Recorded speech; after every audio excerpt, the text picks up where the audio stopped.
அவர்கள் மறைந்த பிறகு ஊமை ராணி சுரங்கப்பாதை தென்பட்ட இடத்துக்கு வந்தாள். உற்று உற்று பார்த்து பாதையை திறப்பதற்கு முயன்றாள். முடியவில்லை. ரவிதாசன் அந்த பாதையை திறந்தபோது அவள் தூரத்தில் நின்றபடியால் திறக்கும் வழியை அவள் கவனித்து பார்த்து கொள்ள முடியவில்லை. 2 பேரில் ஒருவனாவது அங்கே கட்டாயம் திரும்பி வருவான் என்று அவள் மனதில் நிச்சயமாக பட்டது. ஆகையால் அந்த இடத்திலேயே காத்திருக்க தீர்மானித்தாள். அவள் எதிர்பார்த்தது வீண் போகவில்லை. ரவிதாசனை வெளியில் அனுப்பிவிட்டு சோமன் சாம்பவன் அங்கே திரும்பி வந்தான். அவன் கையில் தீவர்த்தி இருந்தது. ஆனால் முன்னை காட்டிலும் மங்கலாக எரிந்தது. ரவிதாசனிடம் அவன் எவ்வளவோ தைரியமாக பேசினான். ஆயினும் அவன் மனதில் பயம் போகவில்லை என்பது சுற்றுமுற்றும் மிரண்டு பார்த்து கொண்டு வந்ததிலிருந்து தெரிந்தது. சுரங்கப்பாதை திறந்த இடத்தின் அருகில் வந்து அவன் பயத்துடன் உட்கார்ந்து கொண்டான். சற்று நேரத்துக்கெல்லாம் தீவர்த்தி அணைந்து விட்டது. பிறகு அதன் சுவரின் உச்சியின் மீதிருந்த பலகணியை அடிக்கடி அண்ணாந்து பார்த்து கொண்டிருந்தான். அதன் வழியாக உள்ளே வந்த வெளிச்சம் சிறிது சிறிதாக மங்கி மறைந்து கொண்டிருந்தது. நன்றாக வெளிச்சம் மங்கி சூரியன் மறைந்து விட்டது என்று அறிந்த பிறகு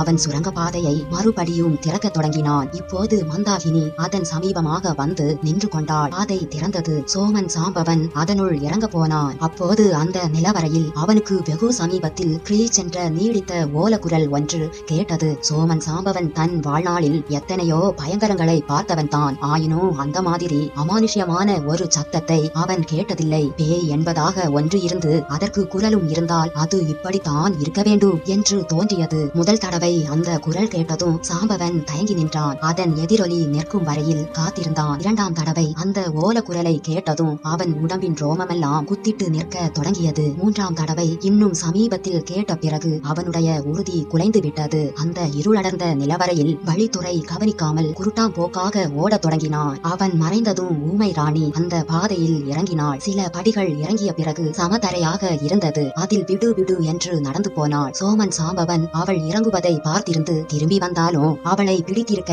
முடியாது. அவ்வளவு விரைவாக நடந்தாள். நரகத்துக்கு போகும் தொலைவில்லாத இருண்ட வழியை போல் தோன்றியது. ஆயினும் அதற்கும் ஒரு முடிவு இருந்தது. செங்குத்தான சுவரில் முடிந்த இடத்தில் மேலே இடைவெளி சிறிது தெரிந்தது. சில படிகளும் கைக்கு தென்பட்டன. அவற்றின் வழியாக ஏறிய போது தலையில் திடீரென்று முட்டியது. பாதாள பாதையின் படிகளுக்கும் மேலே தலை முட்டிய இடத்துக்கும் நடுவில் சிறிய சிறிய இடைவெளிகள் காணப்பட்டன. அவற்றின் ஒன்றில் நுழைந்து வெளியில் வந்தாள். சுற்றிலும் பெரிய பெரிய பூத வடிவங்கள் தென்பட்டன. ஈழத்தீவில் பிரமாண்டமான சிலை வடிவங்களை பார்த்தவள் ஆனபடியால் அந்த காட்சி அவளுக்கு திகைப்பை உண்டு பண்ணவில்லை. தான் வெளிவந்த பாதை எங்கே முடிகிறது என்பதை நன்றாய் கவனித்துக் கொண்டாள். 10 தலை ராவணன் தனது 20 கைகளினாலும் கைலங்கரியை பெயர்த்து எடுத்து கொண்டிருந்தான். மலைக்கு மேலே சிவனும் பார்வதியும் வீற்றிருந்தார்கள். ராவணன் மலையை தூக்கிய இடத்தில் கீழே பள்ளமா இருந்தது. மேலே தூக்கி நிறுத்திய மலையை அவனுடைய 20 கைகளும் தாங்கிக் கொண்டிருந்தன.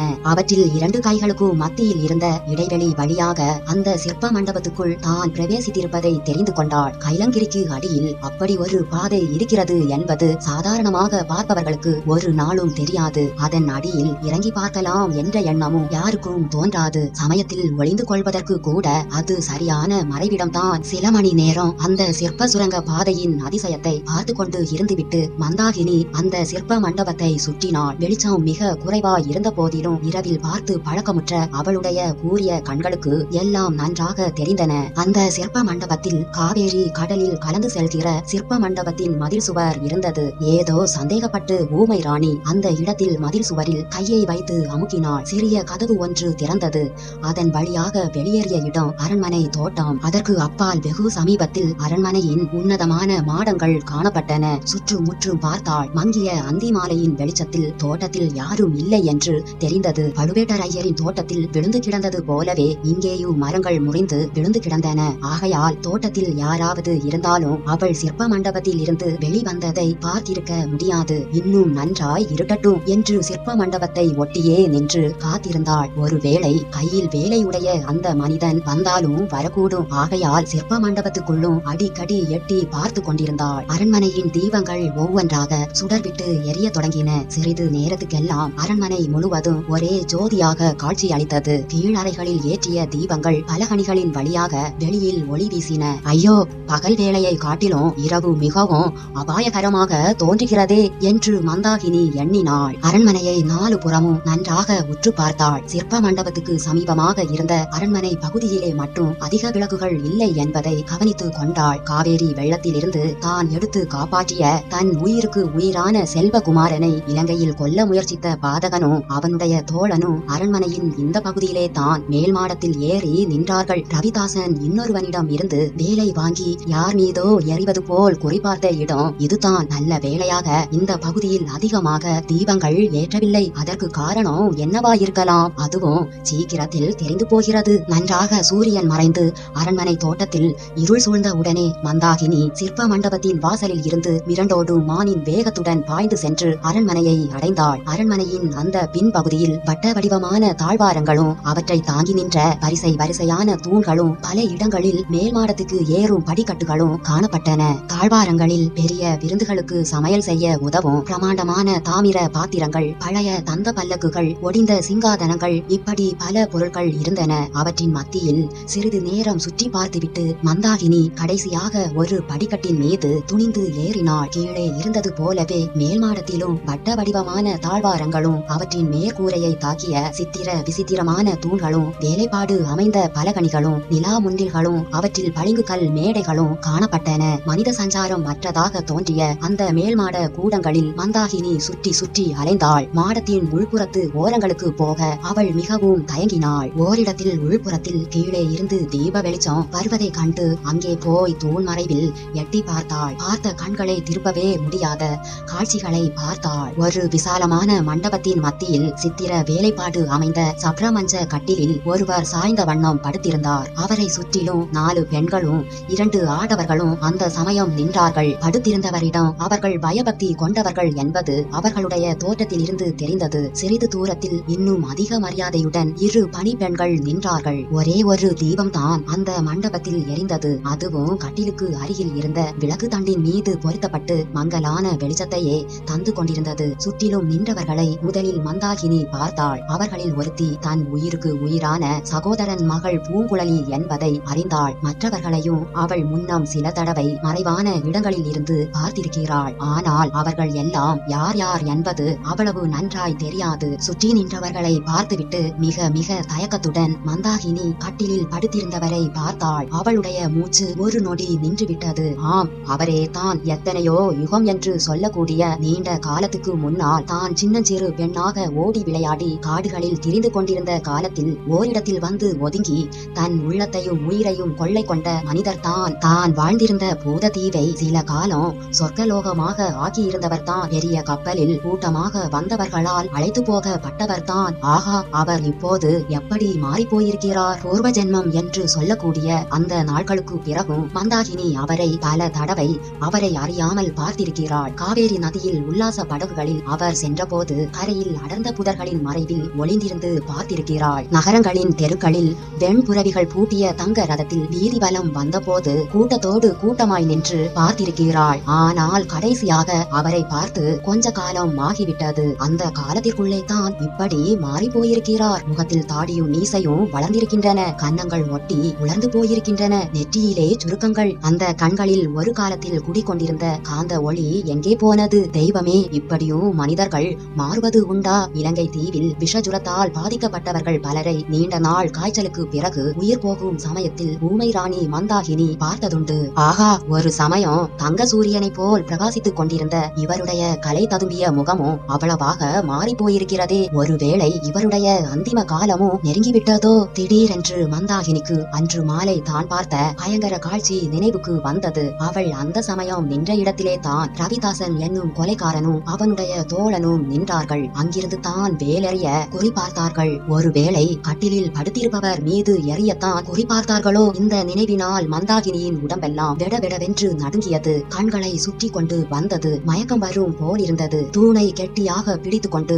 கால்களை ஊன்றி நின்று சமாளித்துக் கொண்டாள். சுந்தர சோழ சக்கரவர்த்தியின் உள்ளமும் உடலும் சில நாளாக பெரிதும் நைந்து போயிருந்தன. புயல் அடித்த இரவு அவர் தூங்கவே இல்லை என்று இளைய பிராட்டி முதன் மந்திரியிடம் கூறியது மிகைப்படுத்தி கூறியதல்ல. அன்று பகற்பொழுது அவர் மனம் சஞ்சலப்பட்டு கொண்டிருந்தது. பிற்பகலில் சின்ன பழுவேட்டரையர் வந்து அவருடைய சஞ்சலத்தை அதிகப்படுத்திவிட்டார். முக்கியமாக முதன் மந்திரி அனிருத்தர் மீது அவர் பல குற்றங்களை சுமத்தினார். அவர் தஞ்சைக்கு வந்தது முதல் கோட்டைக்குள் ஜனங்கள் வருவது பற்றிய கட்டுத்திட்டங்கள் எல்லாம் உடைந்துவிட்டன என்று கூறினார். முதல் மந்திரியை பார்ப்பதற்கு வருகிறோம் என்ற காரணத்தினால் கண்டவர்கள் எல்லாம் கோட்டைக்குள் நுழைகிறார்கள் என்றும் இதனால் சக்கரவர்த்தியின் பாதுகாப்புக்கே பங்கம் விளையலாம் விபரீதம் என்றும் குறிப்பிட்டார். இந்த 2 குற்றங்களையும் கேட்ட சக்கரவர்த்தி தமக்கு தாமே புன்னகை செய்து கொண்டார். அவற்றை அவர் முக்கியமாக கருதவில்லை. ஆனால் மேலும் காலாந்தக கண்டர் சுமத்திய குற்றங்களை பற்றி அவ்விதம் அலட்சியம் செய்ய முடியவில்லை. அன்று வெளியிலிருந்து வந்த ஜனங்களுக்கும் வேளக்கார படையினருக்கும் வீதியில் விவாதம் முற்றி பெரும் கலவரமாகி விடக்கூடிய நிலைமை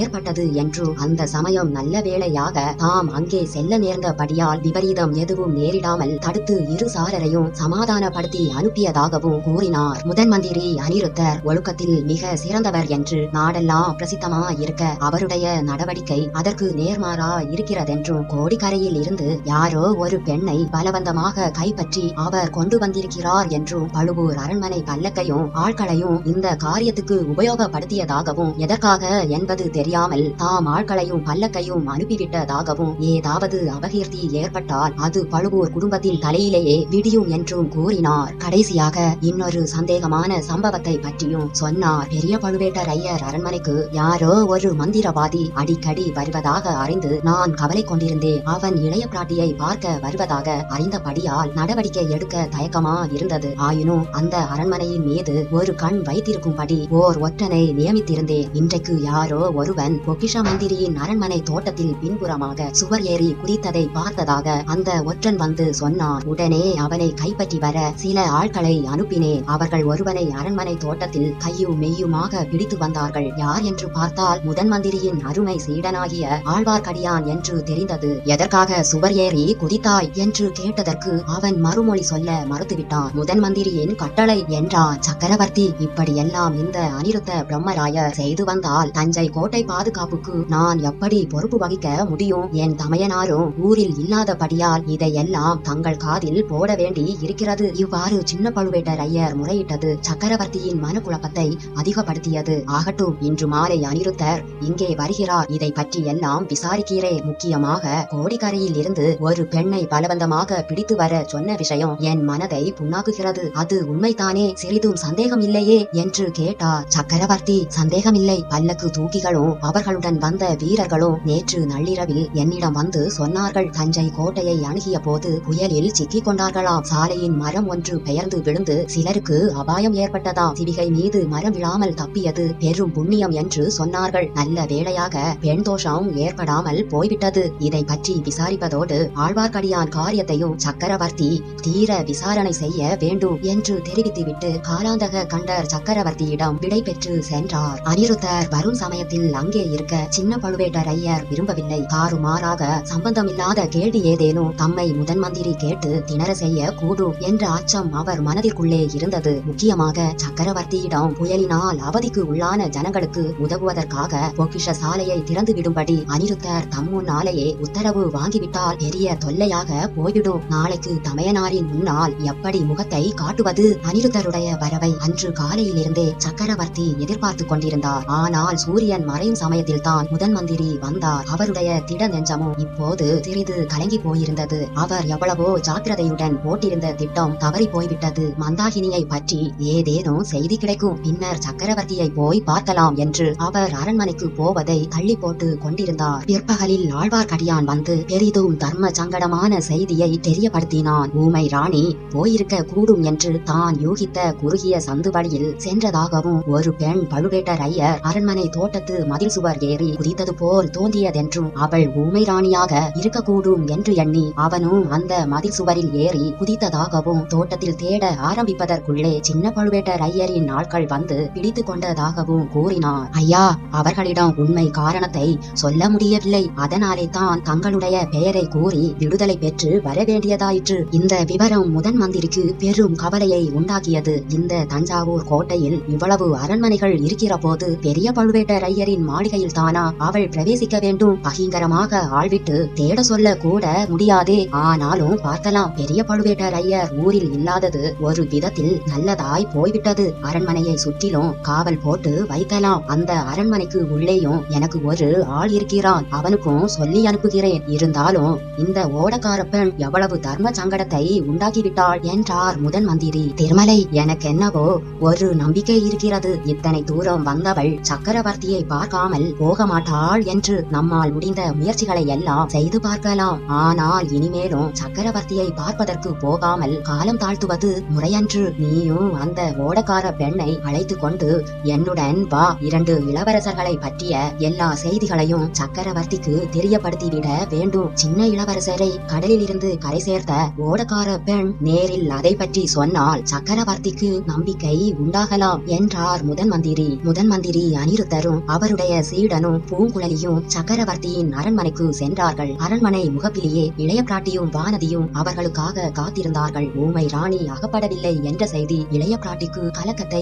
அளித்தது. அந்த பெரிய பழுவூர் மன்னரின் அரண்மனை தோட்டத்தில் புகுந்த செய்தி கலக்கத்தை அதிகப்படுத்தியது. இதிலிருந்து விபரீத விளைவு ஏதேனும் ஏற்படாமல் இருக்க வேண்டுமே என்ற கவலையும் ஏற்பட்டது. ஐயா, பெரிய பழுவூர் மன்னரின் மாளிகையிலிருந்து வெளியேறுவதற்கு சுரங்க வழி இருக்கிறதாமே, அதன் வழியாக போய்விட்டால் என்ன செய்வது என்று கேட்டாள் இளைய பிராட்டி. முதன் மந்திரிக்கு வந்தியத்தேவனின் நினைவு வந்தது. தாயே, அந்த வழியை கண்டுபிடிப்பது அவ்வளவு சுலபமா இருக்குமா? எல்லோரும் வானர் குலத்து வாலிபனை போன்ற அதிர்ஷ்டசாலியா இருப்பார்களா? ஆயினும் கோட்டைக்கு வெளியிலும் ஆட்களை நிறுத்தி வைப்பதற்கு ஏற்பாடு செய்கிறேன் என்றார் முதன் மந்திரி. பின்னர் ஆழ்வார்க்கடியானையும் பூங்குழலியையும் இளைய பிராட்டியுடன் விட்டுவிட்டு முதன் மந்திரி மட்டும் சக்கரவர்த்தி படுத்திருந்த இடத்துக்கு சென்றார். சக்கரவர்த்திக்கும் அவர் அருகில் வீற்றிருந்த வானமாதேவிக்கும் வழக்கமான மரியாதைகளை செலுத்திவிட்டு புயலினால் சோழ நாடெங்கும் நேர்ந்துள்ள சேதங்களை பற்றி விசாரித்து தக்க ஏற்பாடு செய்து கொண்டிருந்ததினால் சீக்கிரமாக வர முடியவில்லை என்று சக்கரவர்த்தியிடம் தெரியப்படுத்தி கொண்டார். அந்த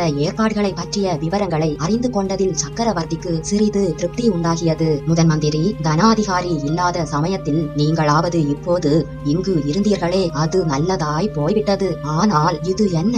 நான் கேள்விப்படுவது கோடிக்கரையில் இருந்து யாரோ ஒரு பெண்ணை பலவந்தமாக பிடித்து வந்திருக்கிறீராமே. சற்று முன் கோட்டை தளபதி சொன்னார். பிரம்மராயரே, இந்த மாதிரி நடவடிக்கையை உன்னிடம் நான் எதிர்பார்க்கவில்லையே. ஒருவேளை அதற்கு மிக அவசியமான காரணம் ஏதேனும் இருந்திருக்கலாம். அப்படியானால் எனக்கு தெரிவிக்கலாம் அல்லவா? அல்லது எல்லோருமே நான் நோயாளியாகி விட்டபடியால் என்னிடம் ஒன்றுமே சொல்ல வேண்டியதில்லை, என்னை எதுவும் கேட்க வேண்டியதும் இல்லை என்று வைத்துக் கொண்டு விட்டீர்களா? அருள்மொழிவர்மன் கடலில் மூழ்காமல் தப்பி கரை சேர்ந்து நாகப்பட்டினம் புத்த விகாரத்தில் இருப்பதாக குந்தவை கூறுகிறாள். அதை பற்றி சந்தோஷப்படுவதா வருத்தப்படுவதா என்று எனக்கு தெரியவில்லை. கரை ஏறியவன் ஏன் இந்த இடத்துக்கு வரவில்லை? அவன் தப்பி பிழைத்து பத்திரமாக இருக்கும் செய்தியை ஏன் இதுவரை எனக்கு ஒருவரும் தெரியப்படுத்தவில்லை? என்னை சுற்றிலும் நான் அறியாமல் என்னவெல்லாமோ நடைபெறுகிறது. என்னுடைய ராஜ்யத்தில் எனக்கு தெரியாமல் பல காரியங்கள் நிகழ்கின்றன. இப்படிப்பட்ட நிலைமையில் உயிரோடு இருப்பதை காட்டிலும் என்று சக்கரவர்த்தி கூறி வந்த போது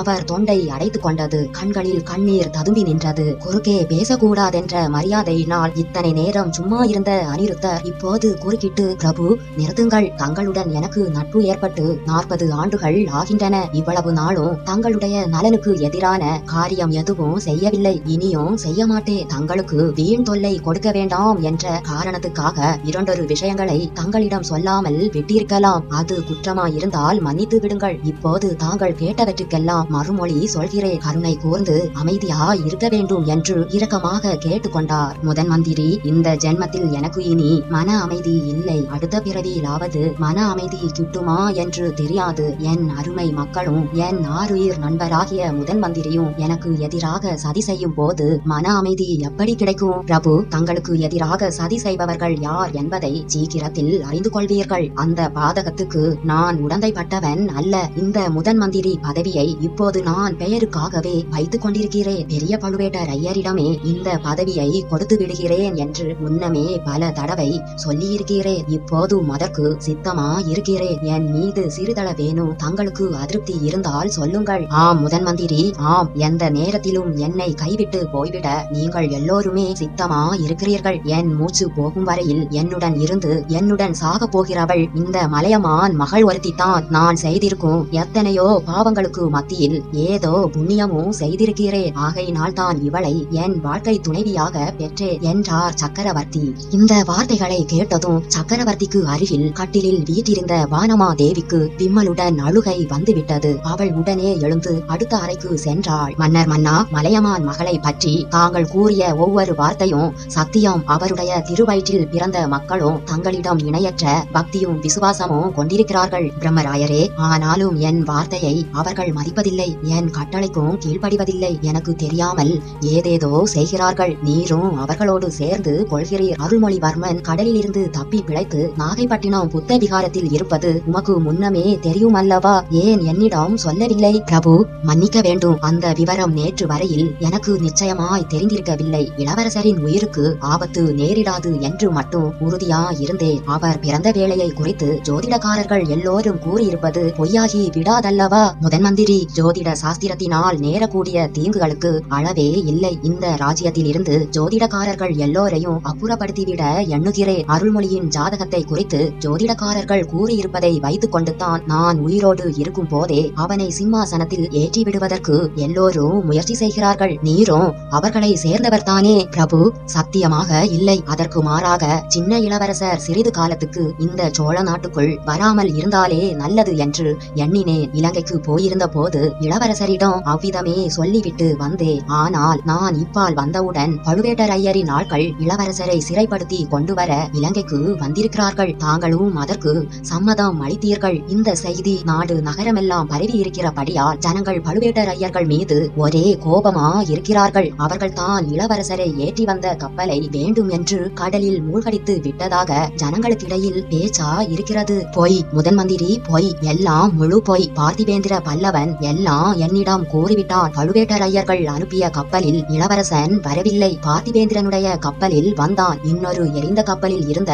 யாரோ ஒருவனை காப்பாற்றுவதற்காக வழியில் வேண்டும் என்று கடலில் குதித்தான். பார்த்திபேந்திரன் தடுத்தும் கேளாமல் கொந்தளித்த கடலில் குதித்தான். இப்போது யோசிக்கும் போது எல்லாமே பொய் என்றும் என்னை ஏமாற்றுவதற்காக செய்யப்பட்ட சூழ்ச்சி என்றும் தோன்றுகிறது. இந்த சூழ்ச்சியில் குந்தவையும் சம்பந்தப்பட்டவள் என்பதை நினைக்கும் போதுதான் எனக்கு வேதனை தாங்கவில்லை. இந்த உலகமே எனக்கு எதிராக போனாலும் குந்தவை என்னுடன் இருப்பாள் என்று எண்ணியிருந்தேன். ஒரு தகப்பன் தன் மகளிடம் சாதாரணமாக சொல்ல தயங்கக்கூடிய வரலாறுகளை எல்லாம் சொன்னேன். அரசே, இளைய பிராட்டி தங்களுக்கு எதிராக சதி செய்வதாய் உலகமே சொன்னாலும் நான் நம்ப மாட்டேன். தாங்களும் நம்பக்கூடாது. இளைய பிராட்டி ஒரு விஷயத்தை தங்களிடம் சொல்லவில்லை என்றால் அதற்கு காரணம் அவசியம் இருக்க வேண்டும். சின்ன இளவரசர் தாம் சிநேகிதனை காப்பாற்றுவதற்காக கடலில் குதித்ததில் பொய் ஒன்றும் இல்லை. இளவரசரையும் அவருடைய சிநேகிதரையும் கடலில் இருந்து காப்பாற்றி கரை சேர்த்த ஓடக்கார பெண் இதோ அடுத்த அறையில் இருக்கிறாள். இலங்கையில் நடந்தவற்றையும் நேரில் பார்த்து அறிந்தவள். அரசே, அவளை கூப்பிடட்டுமா